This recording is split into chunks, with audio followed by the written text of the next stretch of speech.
So Aries, your week commencing the 3rd of March forecast does begin with the reality of the fact that Venus has slammed on the celestial brakes. If you do have any planetary positions between about 7 and 13 degrees in the sign of Aries, you may feel this influence the greatest.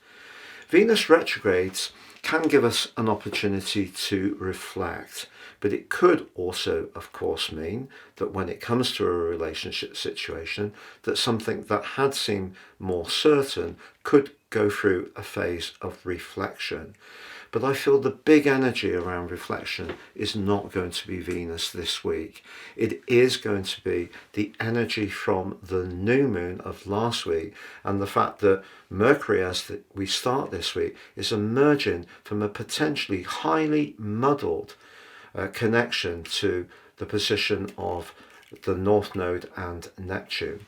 So if you have felt over the weekend, particularly with the moon in a square with your ruler Mars itself not in the best location for you, if you have felt a little bit out of sorts, a bit frustrated or drained of energy, do you know, it really wouldn't be a surprise.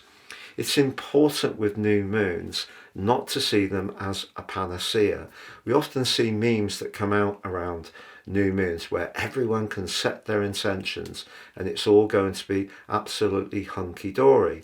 But 12th house new moons, as it was for you, are particularly delicate, and what they can do is stir up in a very subtle and sometimes rather vague way some disconcerting anxieties, or give us a sense of unease. And if you have been feeling like that, particularly if you haven't heard back from someone that you were interested in from a romantic viewpoint, or a potential job or an employer, that sense of inertia that may have created may have fed into a sense of frustration too.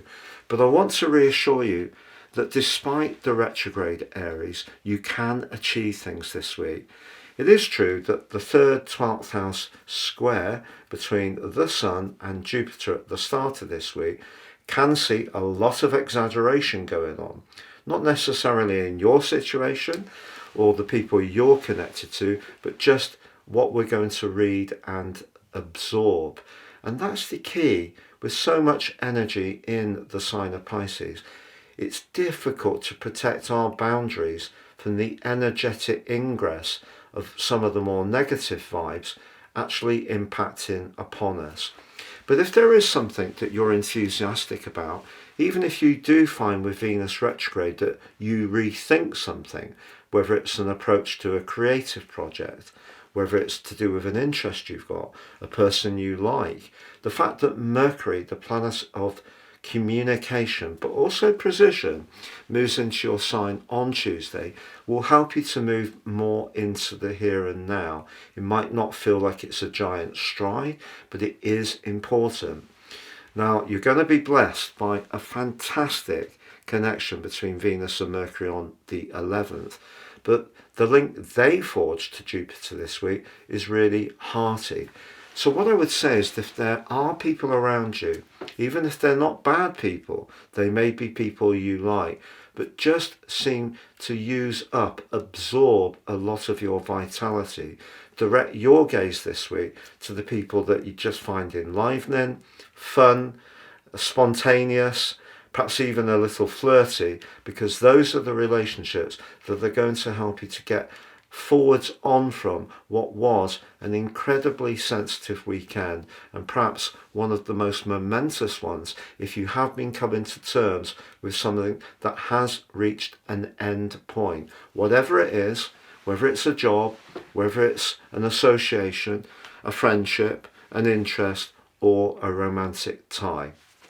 Please visit my new website at www.patrickarundell.com. I have some exciting horoscope offers there, but you can also get your free daily written horoscope by subscribing to my site. You can also check out my wonderful 3-card tarot solution. Please see the link below for more.